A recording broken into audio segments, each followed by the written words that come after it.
Aujourd'hui, nous allons vous présenter un sujet sur les Smart Cities. Tout de suite, rejoignons notre envoyé spécial qui est avec certains spécialistes.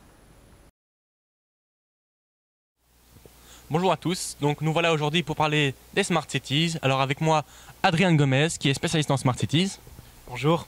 Une première question, alors à quels problèmes sont confrontées les villes aujourd'hui?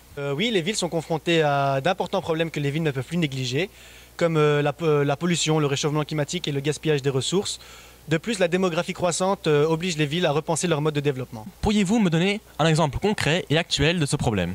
Un exemple de ce problème serait les nombreuses villes chinoises qui sont confrontées au problème du smog. Donc c'est la pollution dans l'air qui rend donc l'air invivable et irrespirable. D'après une étude de Greenpeace, 80% des villes chinoises ont déjà dépassé le seuil de pollution autorisé par le pays.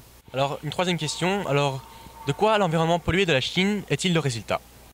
Donc l'environnement pollué de la Chine est essentiellement le résultat d'un développement rapide du pays, ainsi qu'une consommation excessive de l'énergie primaire qui est principalement fournie par les centrales électriques.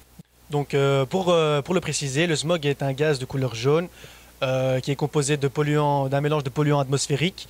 Le smog irrite les yeux et les voies nasales et respiratoires et accroît le risque de cancer du poumon. Bonjour Oriane, vous êtes chercheuse à l'ULB, alors quelle est la solution pour répondre à ce problème? Bonjour. Selon moi, la réponse à ce problème serait les Smart Cities. En effet, une ville durable est une ville qui vit, qui bouge, qui souffre et qui se remet en question. Bonjour Abdel, vous êtes étudiant en écologie. Que permettent les Smart Cities? Les Smart Cities poussent les acteurs à penser et agir différemment. Les technologies promettent un impact significatif sur le pilier du développement durable. Alors, il existe de nombreux avantages en matière d'environnement.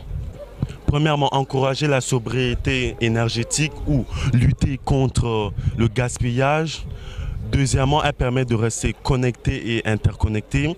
Nous pousse, nous les acteurs, à être plus responsables. La ville intelligente facilite l'accès à des services essentiels tels que la santé, l'éducation et la culture. Bonjour Diego, vous êtes directeur d'une entreprise qui s'axe sur le développement durable. Alors selon vous, quel est le but des Smart Cities? Les usages et les innovations des technologies de l'information et de la communication appuient les villes sur le respect du développement durable.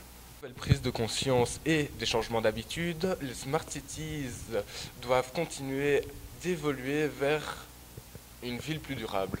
Pour conclure, voici un exemple concret d'une Smart City et ses investissements dans le développement durable. Je vais vous parler de Montréal au Canada. Parmi les Smart Cities d'Amérique du Nord, Montréal est celle ayant l'esprit d'initiative le plus développé. Cette ville tente continuellement de créer des liens entre ses habitants et en 2014, elle s'est munie d'une boîte à idées électroniques pour recueillir les suggestions des habitants pour améliorer le bon fonctionnement de la cité. L'an dernier, les habitants ont proposé 357 suggestions pour améliorer le fonctionnement de la ville, allant du meilleur usage des transports jusqu'à la protection de l'environnement.